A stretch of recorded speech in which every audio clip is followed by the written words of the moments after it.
What up, nation? Welcome to another edition of the WiseTake NBA Wise Stream. It is Tuesday, December 3rd, 2019. CK013 here. You can find me on Twitter at CK_013. And I am joined by the GOAT, the true OG, Paulie D. You can find him on Twitter at Paulie with 8 Ds. Paulie, we just gave with some bombshell news. Aside from that, what's happening, bro? What's happening, dude? Just another day in paradise, you know. Another day in paradise. Love it. So we were waiting all day for like some news. I think I did tell you earlier something big was gonna. I was like, I could feel it. Something big is gonna happen. I know what nobody's expecting. And we just found out that Thomas Bryant, who was one of my favorite plays on the slate today, just got ruled out. He's gonna be out for like 3 weeks. Stress fracture in his foot. All the meanwhile, Mo Wagner is questionable with an ankle sprain. They literally have no bigs. They're gonna have to play their forwards at the position. So kind of interesting, making this slate a little funky. It's an awesome slate. You know, like 7 games. There's some really good games on here, some studs. We didn't really have a ton of like the prime lock, like stone, like nuts value, but maybe we do, and maybe more opens up as the season goes on. I mean, as the slate goes on. Season for sure. We'll definitely get some of those. But anyway, Paulie, what are your overall thoughts on the slate, man? You like it as much as I do? Yeah, I do. I mean, now, you know, the initial issue was we had all these studs in, you know, mostly good spots, but no value to really make them happen. And now we got plenty. So, you know, just a wide open slate, and you can play whoever you want now. Oh, yeah. It's going to be fun. Interesting dynamic. I'm curious to see how, like, ownership projections adjust. Like, does everyone just run up to Harden, although they're like big favorites, you know, against not really like a fast opponent? Or does this mean Luka gets flooded? Or, you know, is it somebody else that I'm not thinking of? So, you know, we'll see where the chips fall. Yeah, no, I completely agree. It's going to be interesting to see how it works out as we approach lock. Real quick, those of you who are joining us on YouTube, the YouTube Nation, please subscribe to the channel, hit the notifications bell so you're notified. We don't do these shows for free all the time. This is actually a show that usually we provide only for our members over at WiseTake.com. But, you know, we decided to do it free. It's the holidays in a given mood. So subscribe to the channel. Never know when we decide to do it. I also do some first look core play stuff here. So all kinds of DFS content. And like the video, guys. A couple of you have liked it already. We appreciate you. Much appreciated. The likes go a long way. Allow us to continue to do these for free. Support the nation by liking this video if you're watching on YouTube. With that said, we will answer questions at the end. Questions we will answer from our members first, at least, over on the Wise Stream page at wisetake.com. So if you have access to, if you are an actual WiseTake member, go over to wisetake.com on the Wise Stream page. We'll start with your guys' questions at the end of the show. With that said, Paulie, let's go ahead and jump into this, man. Let's talk about point guards. We'll look at the spend ups. We got Luka, we got Harden, we got some guys to discuss. Talk to me about your favorite spend-up point guards today. Dame Lillard's actually my favorite spend-up point guard. I don't even know if we can call him that, but he's 8'4", and he's actually my favorite guy. I think he's got the most, you know, upside value where he can get you like a, you know, 7, 8, 9x possibly. Then it's Luka. I mean, you know, optimal opponent, fast-paced game, like no defense to be found. I mean, Lonzo Ball is back, but he's not really a great defender. He does get steals and stuff like that, but he's not like a no shutdown defender, and it really don't matter because Luka can do the dirty to anyone. So those are the two up top that I really have my eye on at the point guard position. Yeah, I agree. Luka's the one I'll have the most exposure to just because he's got the highest ceiling. Things are starting to open up a little more to make it even easier to get him, so I'm worried his ownership is going up as we speak. But Luka is a player I'll have the most of as far as the studs go. But I do like Dame a lot, man. I think that the price has gotten a little too low, and on top of that, him and that whole game at the end are gonna kind of go overlooked, I think, in general. Meanwhile, Portland's had 3 days off to kind of rest and regroup. I don't think Portland is quite as bad as they've looked. As their record indicates, so I expect them to be competitive. I like the Lillard call a lot for tournaments. What about Russell Westbrook? Do you have any interest in Westbrook against the Spurs? His ownership's projected to be somewhat low. That again could rise with this other value, but any interest in him? Nah. There's just way too many good players on the slate to be looking at that. I know. I feel the same way. Like I ended up not having any of it. My first initial, as I was getting teams together, and I thought about it. I was like, damn, I don't have any Westbrook. Like, holy shit. And it's because they got, using this year's numbers, he doesn't project as well as he used to, because this year he's sucked a lot. So it's like, it's crazy. But I may have a little bit just because it's Westbrook. Give him that respect. He's got the potential to triple double. So I may have a little bit. But I'm with you. I definitely prefer Dame over him strongly, and love Luka. Let's go to the mid-tier point guards. Anybody you like here, Paulie?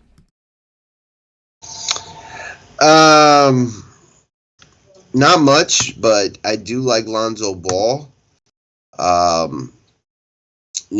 Too cheap. Played 30 minutes last game. Dallas not a defensive team, and I think Fred VanVleet is fairly priced, and I think Lou Williams is underpriced. Although there's a handful of mouths to feed now in that spot with everybody healthy. But it's not really much in the mid-tier except for Lonzo Ball, and he's really closer to value for me. He's really the only one I'm really that into. Yeah, I'm with you as far as Lonzo Ball goes. Definitely have interest in Lonzo Ball. One of my favorite plays on the slate. On DraftKings at 5.3. On FanDuel, I still like him. He's a 62, but you've got other guys who are a little bit cheaper. I like a little bit more over there, but on DraftKings for sure, I like Lonzo Ball quite a bit against Dallas.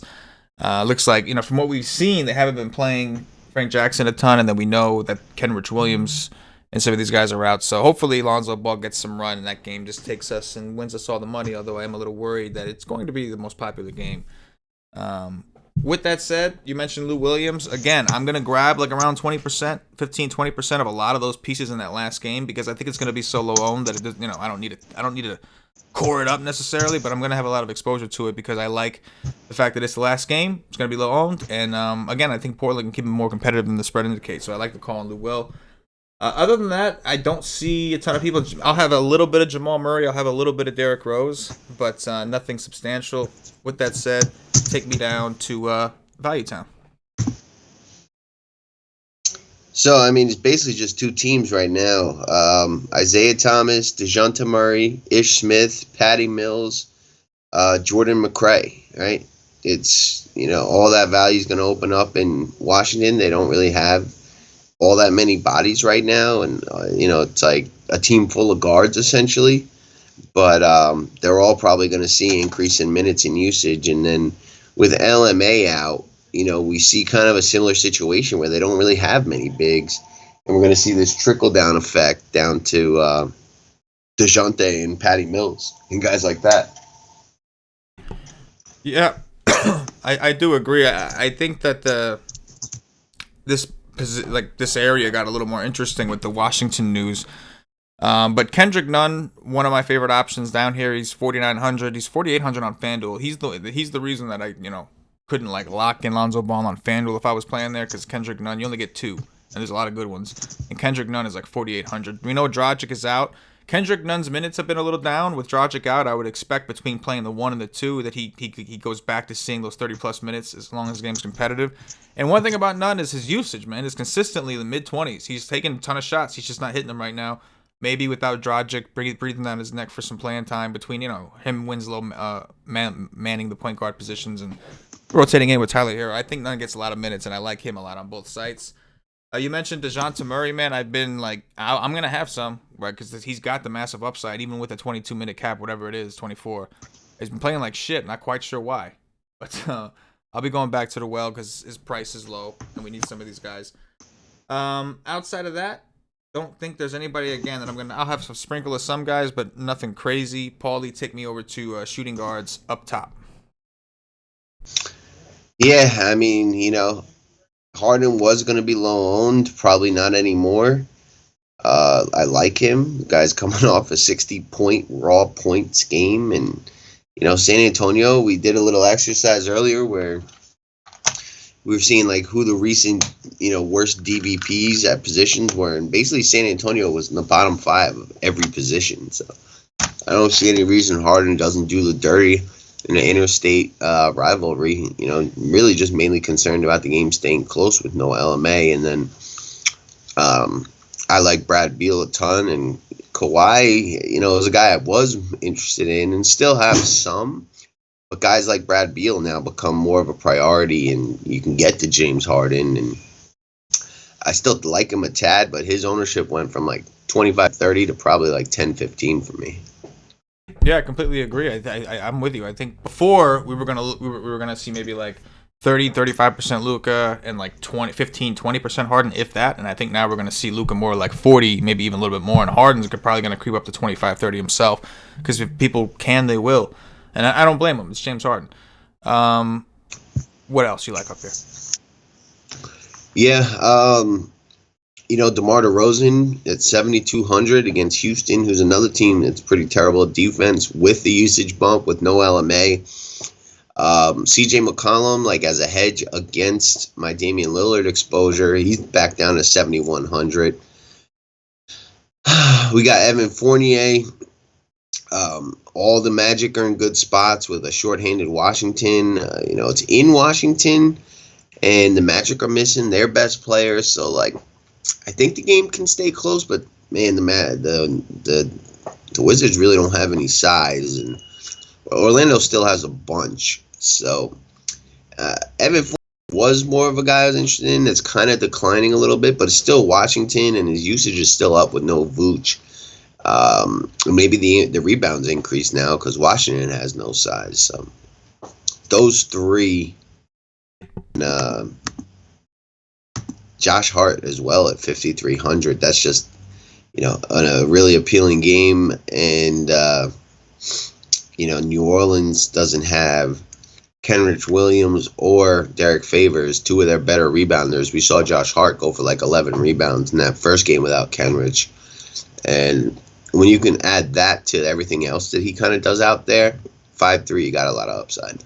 Yeah, no, I do agree. I think I'll start with Bradley Beal, 8,600. I think the price has already come down on him quite a bit. We saw him like 9-2, 9-5. I don't love the matchup against Orlando. They typically play slower, but the total indicates that this game may be played more at Washington's pace, and I tend to believe it. Without Vooch, they're a little bit of a smaller team, maybe a little bit quicker. With that said, I'm not going to go crazy on Beal, being that Washington without Thomas Bryant, I think there's a pretty big piece. I think Bryant was a big piece to helping them today, and I'm curious to see how they respond. But with Bryant off the court, Beal's usage has gone up to around 33.7%, like a 1 point, I don't know, a pretty good point per minute average. So, again, I'll have some Beal, maybe around like 20% or so, but this position in general is like loaded enough to where you're going to want to spread it around a little bit. Not to mention you have to reserve shares of James Harden, who we discussed. After that, I'm okay with Drew. I tend to like the Josh Harts and Lonzo Balls and like that mid-range a little bit better, but Holiday's price has come down to 7-7 on DraftKings. I don't mind it. I think it's okay. I think Jimmy Buckets on FanDuel is very, very expensive. That'll keep him low owned. But on DraftKings, he's 7,600. I think that price is a lot more fair. You'd mentioned DeMar DeRozan. Should get a usage boost. They were chalk on Sunday. I had a horrible, horrible day. After NFL, I'm trying to win some money, with NBA, and I just got wrecked. And it was because I had way too much of the Spurs, which so did everybody else. But because of that, maybe DeRozan gets a little overlooked today because we have so many options. It is a deep position. McCollum's a guy I'll have a little bit of exposure to, mostly because of how heavy I'm going to be playing Dame. Like, he's not going to be a core play necessarily, but I'll have a good chunk of Dame. He'll be one of my higher exposed players. So because of that, I'm going to have a little bit of McCollum because I think that's the only way the game stays close. And, things is if McCollum steps it up. And, of course, Carmelo Anthony, who is amongst our favorite players. After that, you mentioned Lou Will. I talked about him. I'll get some of him. Fournier, I agree with you. I think Fournier is still a good play for sure. Right? Good matchup. His usages look good. He's a good play. I just think now, with some of the stuff that's opened up, maybe there's better plays. So maybe we don't need as much of him because we've got things that have opened up that are a little bit better now. So, again, a play I will have, but I'll probably come down a little bit too. Mo Wagner just got ruled out, by the way. So, while we're talking about it, no Wagner, no Bryant. We're going to see Hachimura, Bertanzas. I don't even know who they have. Like, who could they possibly play? I'm telling you, bro. We're going to see, like, IT2 play the 3. All 5'6" of them, man. No, but in all seriousness, let's talk about that for just a second because it's significant on this slate. That's like, it's an early game. We're getting news for it. And in all seriousness, you would think that at the very least, some of these guys are going to get slid down. Like Troy Brown, right? He's playing a lot of 3 right now. He may have to play some 4 today, right? Like situations like that are probably going to happen. I think it's a boost for the rebounding upside of the opposing team, like Aaron Gordon, Isaac. These guys should have a better time rebounding, but also it's going to be a massive boost for somebody. I'm thinking maybe Hachimura is the primary one we want because I think he's going to get the start at center. He's going to start regardless, whether it's forward or center. But without Bryant on the court, without Wagner on the court, you would think he's going to be one of their better rebounders today. Him and maybe Bertans. What are your thoughts on that situation? I think you got to play them all. I mean, they're all just way underpriced. Hachimura is my favorite. Bertans next. Brown next. Like, they're all just priced as if all these guys were going to be there, and they just lost, like, I don't know, 62 minutes worth of time and 30% worth of usage. It's an extreme that they just lost, and all the guys behind them are just getting major boosts. So completely agree. What do you do? I think you just grab a ton of them, right? Like you said, the problem is we haven't seen this happen before, so we're not quite sure what they're gonna do. I think we can make assumptions, and I think we can get a lot of that right, but we don't know. And because of that, I think, like you said, you kind of want to play everybody, and just you got it. That's it. 30s and 7s. Do the dirty to your neighbor for the neighbor does the dirty to you. It all makes sense, right, guys? It all comes together at some point. With that said, Paulie, I guess we'll resume down to Value Town at shooting guard. Yeah, so, I mean, you already touched on Kendrick Nunn. I'm down with that. He's got 50-point upside. We've seen it before, but no Goran Dragic should ensure the usage. You've got Bryn Forbes from San Antonio. We've seen him drop a 40 spot before with no LMA in the game. And then I think Jordan Clarkson's an interesting option. I'm kind of waiting to see if... Said he has been ruled in. He said he'll play. That's the update. He said he'll play. We don't need that anymore, really. If he would have been ruled out, I would have been into Clarkson, but there's just much better value on the slate to really take a look at that.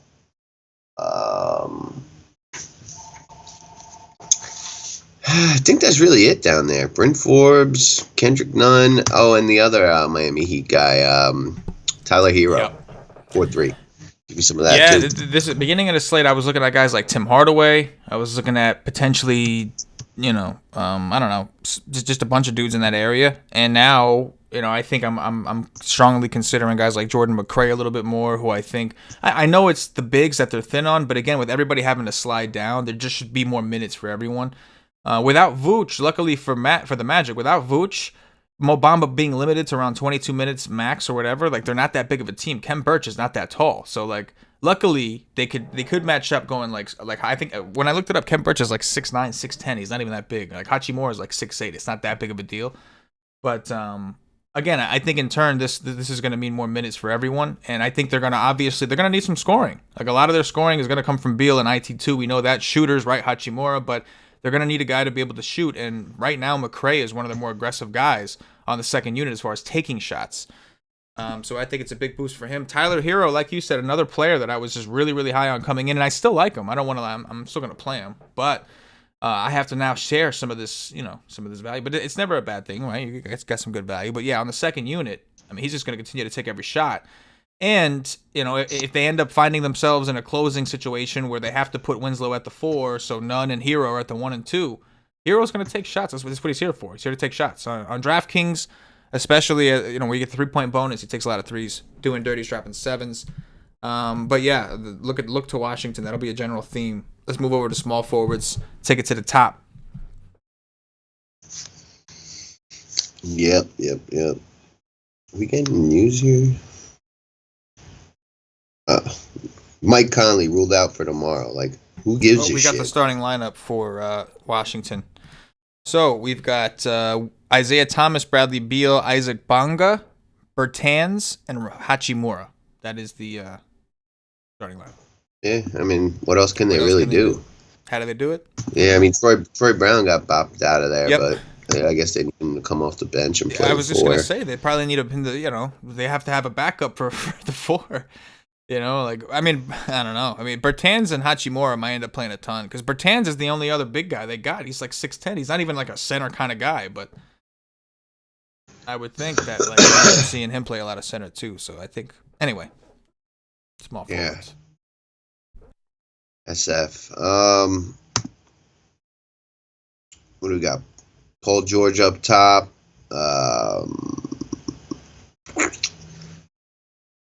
Well, LeBron, right, against Denver. AD still questionable, I believe. If AD were to get ruled out, I'd be very interested in LeBron. I also, like, this game's going to get wildly ignored, and the Lakers are priced down. Like, it's something to get a tad of exposure to. Like, you're playing 100, 150 teams.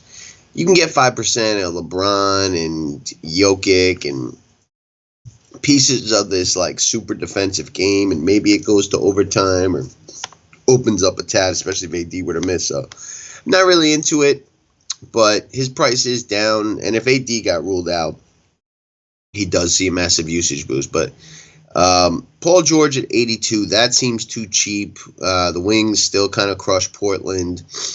And Brandon Ingram, I like at 8,100. We do have Lonzo Ball back, but he's still kind of the usage monster. And without Kenrich and without Favors, I think the rebound upside, the usage in a close game, a fast game, I think he could still smash. Those are the only two. 30s and 7s. Yeah, LeBron is a guy that I really wasn't considering playing at all, but only from an ownership aspect, I'm considering him a little bit. He's just going to be the lowest owned stud at this point. And I don't like the matchup at all against Denver. They play slow. They play good defense. They have the home field advantage of the altitude. I'm just not a big fan of taking guys against Denver. But this game does have the potential to stay really close because of that. Could see, overtime could change things. If Anthony Davis were to miss, which he's been like this every single day and he's played, I expect him to play. I would definitely actually genuinely like LeBron. But in the meantime, it's more, if I end up with LeBron, it's more just to have some, like you said, 5-10%, just to have some, because I know not a lot of people will. With that said, Yeah. I will be splitting, on DraftKings, I'll be splitting my exposures like 20% each of like Ingram, Paul George, and Kawhi Leonard. Kawhi Leonard on DraftKings, his prices come down to like a reasonable point. Again, all the Clippers guys, they're all kind of priced like fairly attractive, so it's hard to like decisively pick one of those guys. But because of that, I'll have an even distribution of the ball for some late night hammer action. I do prefer Paul George a little bit because he's cheaper. No big deal. It's how does he do it? I don't know. Ingram is the other one. I mean, I know I'm kind of transitioning down, but Brandon Ingram against it's just that game in general I want exposure to. So I'll get me some of that. Paulie, I'm gonna kick it back to you. Yep. I do think that Jimmy Butler is going to be kind of widely overlooked on this slate, and with no Goran Dragic in a game that I think will be close and kind of back and forth against Toronto. These are two of the better winning records in the East. Potential Eastern Conference Finals preview. Jimmy Butler at 7'6", the Goran Dragic had a high percentage of the assists on this team, and Jimmy's a guy who can kind of like pick up that slack and create or compensate for the scoring as well. That's going to be missing because Dragic was getting 20 through 30 minutes depending on the game, and his usage rates were high. So I think that's going to kind of fall to Jimmy in a premier matchup. If they're playing some scrub team, then he kind of just sits back. But he gets up for the bigger matchups. And this is a pretty big one for Miami as a whole. It is on the road. But 66, he goes for 50 here. You're going to want that. So him, DeRozan, we already touched on. This tier is loaded. Jonathan Isaac at 6'9" with no size on Washington, no Vooch. Aaron Gordon for $1,200 cheaper, exact same sentences. And then we got Davis Bertans, 5,300, going to pretty much play some center today, it looks like. I liked him at 5,300 with those guys in. Now I love the guy. So you got Rudy Gay, who's going to start most likely again for the Spurs with LMA out. He dudded the other day, so He'll probably go for 40 at no ownership because no one even cares about him anymore with all the other stuff. There's a lot. There's other good plays too, but I'm gonna cut it off. Like I cut Will Bart now. Like I did like him, but I don't got room for him no more. Yeah, I think you hit it right on the head, man. It's just it comes down to just not being enough room at this point. There are a lot of the guys, like fringe guys, that were like barely making it, but yeah, I want to have some because they got the upside. Their ownership just went from like 1 to like 0.1. You know, it's like just like that because now there's guys that stand out a lot more. Like you said, Bertans, for sure, a guy that I'm gonna have a good amount of. Rudy Gay was projected to be one of the higher owned guys. We'll see what happens with this news. Rudy Gay hasn't played very well lately, so I wouldn't be surprised if a lot of people just said F that. I'm just gonna go Washington because they're thin. Cheat code in DFS has always been shorthanded teams.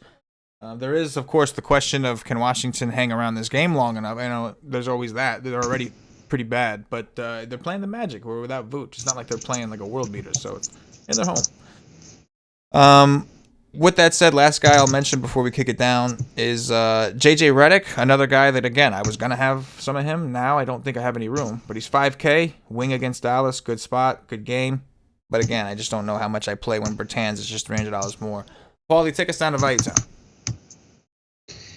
Yeah, so all the way down at min price, you got Isaac Bonga. In the summer, he played a ton of minutes. In the preseason, he was starting for a while, and he was like sneakily going for like 16 to 24 a game. 24 today is 8x. Like that goes a long way in terms of starting you out at an 8x player, but also the opportunity cost of getting Harden and Luka Doncic in the same lineup together. Like it's going to be stars and scrubs today for sure. And we got to look at Bonga. I was going to talk about JJ Redick, but yeah, he's kind of fringy. You got Troy Brown at 3,900, not starting, but probably going to see a lot of minutes. Jordan Clarkson, we don't care about no more. Justice Winslow, if it's not Jimmy Butler, then it's Winslow, regaining his old role as the, lead point guard. I don't know if he'll start, but should get good minutes with no Dragic today, and he was the starting point guard of this team at the beginning of the year. He's only 49 hundo against Toronto. Again, a game that Miami should really get up for, so I do like that. Yeah, at this point, we got, we talked about, like you said, Troy Brown. Going to see minutes. He's got to. He's going to be backing up the 3 and the 4, I would think. But it's hard to get away from really the Washington value when considering this. I don't think I have too much else to add based off what you said. I pretty much agree. I will say this. Danula House has been they didn't say if he's in or not, but they said if he does play, he's going to be coming off the bench. So I think at that point, to me, that sounds like why even play? Like if it's bad enough to where you can't even start, why even play? But I don't know. Yeah, I agree. Just for news sake. But yeah, I don't have anything else to add. Let's go over to power forwards. Take it to the top. Yeah, so we got AD up there at 9,600. I'm always playing 10% of AD at 9,600. I don't care the matchup, anything. Like, the guy can go for 80, and he's going to be like 5% on. So, LeBron not as interested in, but AD at 9.6, that's just, must get 10%. Just, guys just got huge ceiling, and that's a crazy price, 9.6. After that, I don't really have interest. Yeah, I think as far as the guys up top, Anthony Davis certainly leads the way. I'm with you. Another guy, if he is going to play, which he has been, I have no reason to believe he's not going to. So, his ownership low is always like, damn. That game to me has like that. The only way it's two good teams. You know what I'm saying? So like you see when it's similar to the Miami Toronto situation. It's like not the highest total. It's not flashy, but it's two good teams. And, a lot of times we see the studs kind of step it up in those types of games. So I'm with you there. What about this mid-range? It's pretty deep. Deep. Yeah, very deep. And there still is like a more balanced with like 1-2 value plays in a stud kind of approach. Doesn't have to be all, Harden value, not Giannis, but Luka value. Like, you don't have to do that because there is a loaded mid-tier. Like, Blake Griffin really sticks out for me. 6,700. Like, that's starting to get crazy. Cleveland's the optimal opponent. Kevin Love plays no D, and he just kind of went off against on his team, saying like they don't really care. He's like, locker room soft after a blowout win. They don't like to fight. They don't like to work hard. So, he's kind of got to lead by example. We saw this like a week ago with, I don't know who it was. So someone got called out by their coach, and you know who I'm talking about. It was Zach LaVine. Zach LaVine got called out by his coach, and he came out and dropped a 60 burger. So 6'7" is too cheap for Blake Griffin, and two bad teams playing, not much D going to be played. Kevin Love not playing any D, like Blake Griffin at 67, like Kevin Love at 7K. Like, if Cleveland hangs in, he's probably going to do well and have a good day shooting. We already talked about Isaac. Kristaps Porzingis, another guy crazy underpriced. New Orleans has no size. Porzingis should see double-digit rebounds, should get a couple blocks, should get a couple steals. Like, he's taking double-digit shots, correlating with Luka, like, just too cheap. And Rui Hatch. Rui Hatch got to be one of the better value plays on the slate now, 5,200. It's really mid-tier, but damn, guy's going to start at center and get a ton of minutes today. So give me some of that. Yeah, I agree. I'll have a lot of Rui show. Ember Kansas from Kansas. You know the deal. Well, I watch it in general. Like, you guys get it. Yeah. Kristaps Porzingis and Blake Griffin are both just underpriced on DraftKings specifically. They're both really good plays on FanDuel too, but they're both way underpriced on DraftKings. I'll have a good chunk of both. Porzingis a little bit more because I like that game more, but I'll have a good, probably around like 20 to 30% or so, or maybe even higher of Blake also. Rui Hatch, the position was deep as is, and now with Rui Hatch, standing out this far, it's like I'll have some Carmelo Anthony.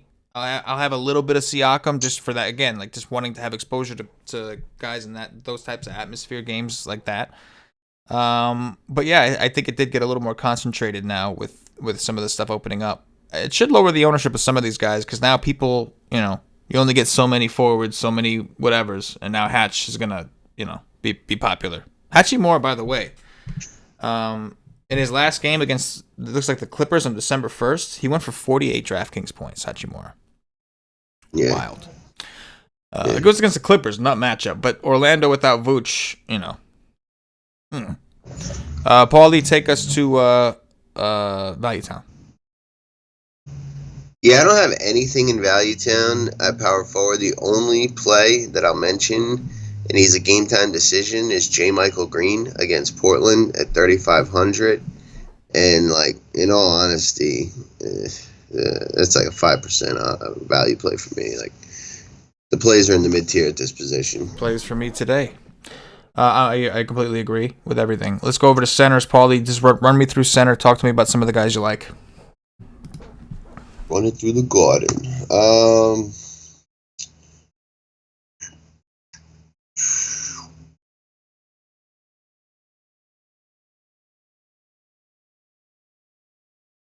Yeah. Drum Dog Millionaire against Cleveland, I don't love. He probably won't make the cut for me, but 9-1 is a good price. I prefer Blake today, but Jokic at 8-9 against the Lakers, I do like. Like, even if that game is slow but close, like, he's probably going to step up in these kind of games against tough opponents. Probably flirt with a triple-double, and, we know he's got 70-point upside. And last year, he was actually better in some of the slower-paced games. I do like Jokic as, like, a standalone play. Clint Capella against the Spurs with not much size at 78. Feels high, but, man, the guy's been dropping 20-20s on the reg.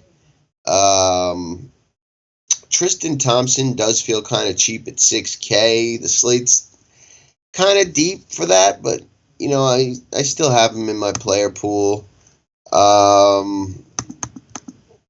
Going down the list, Jakob is 4,800 with no LMA.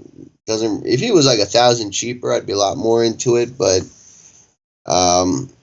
he does have good point per minute skills when he is going to play. So like he could quietly get you like a 35 and be worth like a 7.5x and be worth playing. The only annoying thing is he's only center eligible.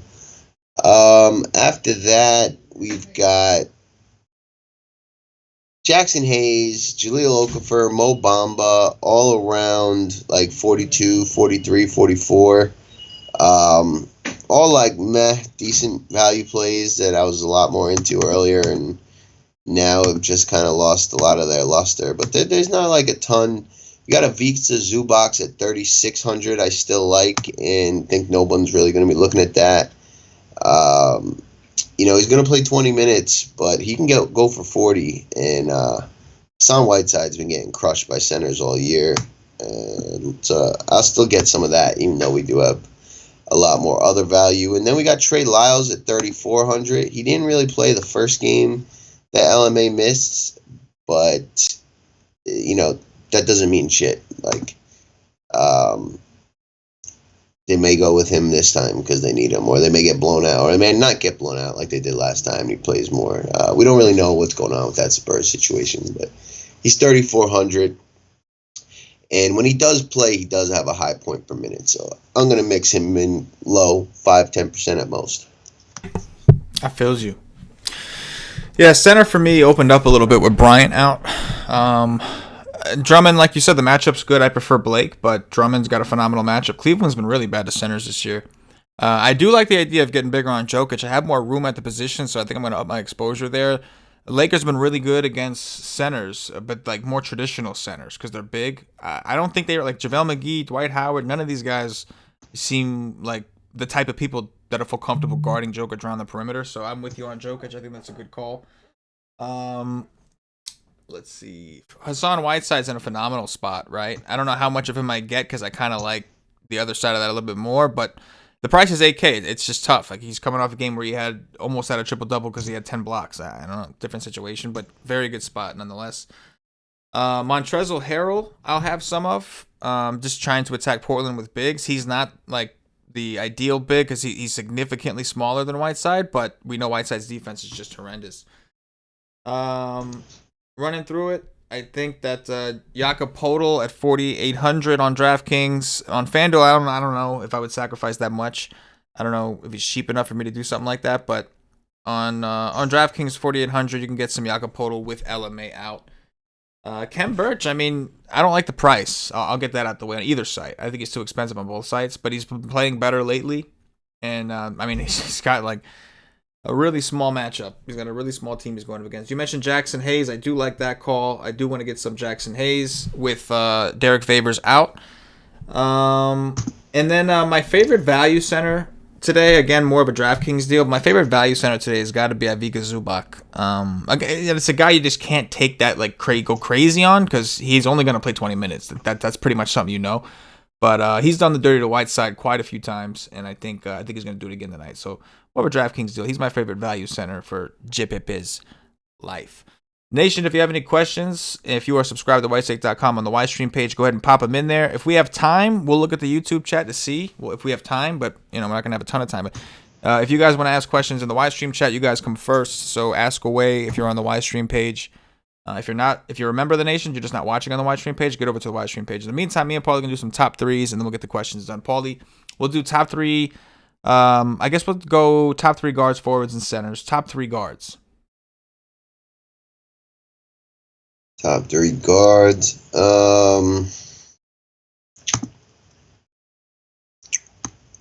It's going to be Damian Lillard, Luka Doncic, and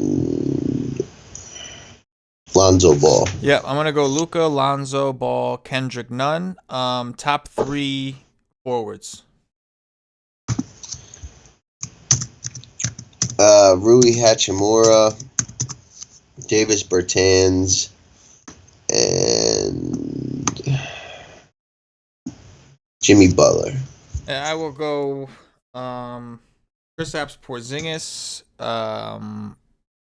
Hachimura, and Bertans as well. Let's go to centers. Jokic.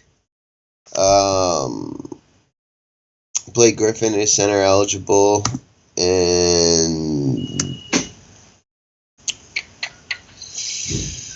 I probably should use Hachimura at center. And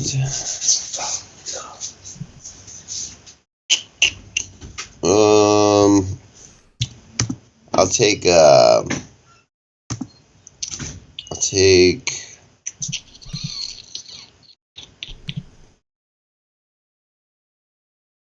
Clint Capella. Clint Capella. I like it. I will go with I'm gonna go Ivica Zubac number 1. I'll go with Clint Capella number 2. We'll go with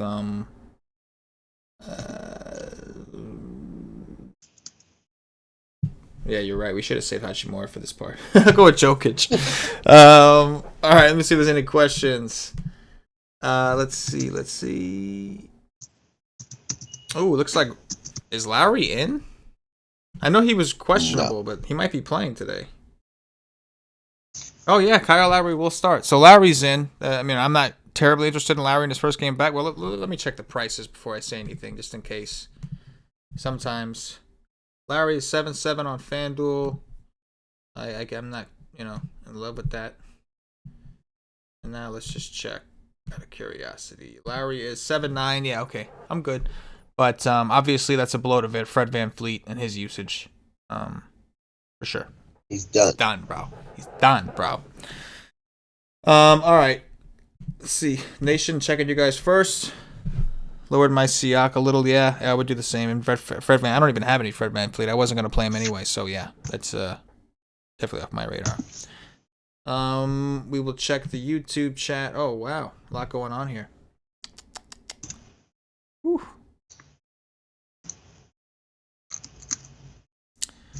A lot of comments. 2 favorite value plays on DraftKings under 4K.